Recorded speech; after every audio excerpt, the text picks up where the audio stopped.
À 44 ans, Zaya Ziwani embarque pour une 5e saison à la tête de l'Orchestre de Prodige sur France 2, dont la grande finale aura lieu ce jeudi 29 décembre 2022 sur France 2. Rencontre avec une femme de conviction. Ce n'est pas un endroit pour les femmes. Vous n'avez aucune chance dans ce métier. Zaya Ziwani a 15 ans lorsque son professeur du conservatoire de Pantin brise son rêve de devenir chef d'orchestre. Pourtant l'adolescente s'investit sans limite dans la musique par l'apprentissage de la guitare et de l'alto.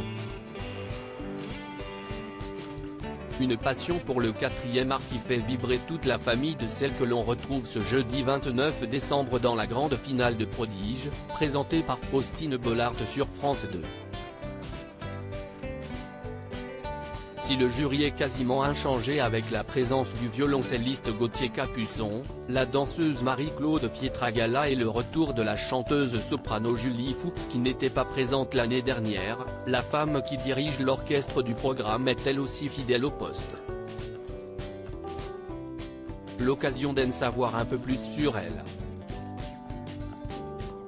Zaya Ziwani, la chef d'orchestre de Prodige commence la musique à 8 ans. Zaya Ziwani grandit à Pantin, non loin de Paris, dans une famille d'origine algérienne. Ses parents, grands mélomanes, passionnés de musique classique, écoutent les Noces de Figaro, de Mozart, en boucle.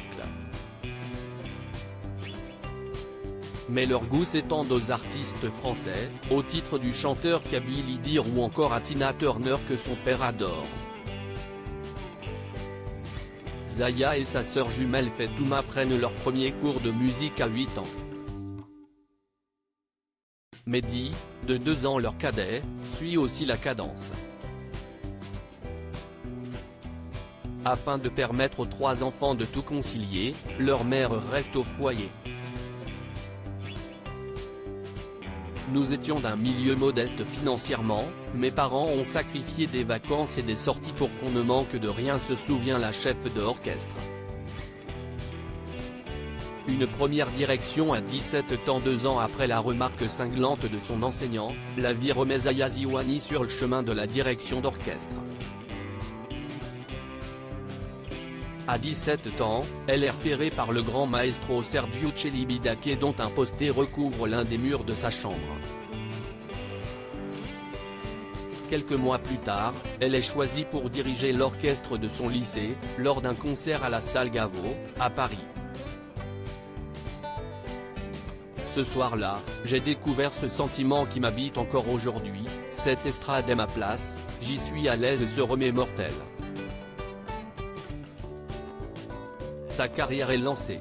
Des jalousies, des remarques sur ses origines ou sur la banlieue dont elle est issue, l'adolescente en a connu et en connaîtra encore, mais plus rien ne peut arrêter son ascension vers ce qui sera son métier.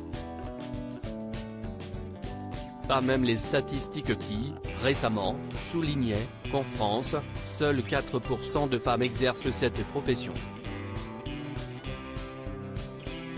Un credo, transmettre, être chef d'orchestre, si est s'engager dans la société pour que la culture soit accessible à tous, se rappelle celle qui est à la tête de son propre orchestre symphonique, Divertimento. Malgré son emploi du temps chargé, elle s'attelle à amener la musique classique à tous les publics, qu'ils vivent en espace urbain, rural ou même carcéral. 2 décennies qu'elle n'a qu'une obsession, transmettre sa passion. Un objectif déjà réussi avec sa fille de 8 ans qui suit les traces de sa tante Fetouma en apprenant le violoncelle.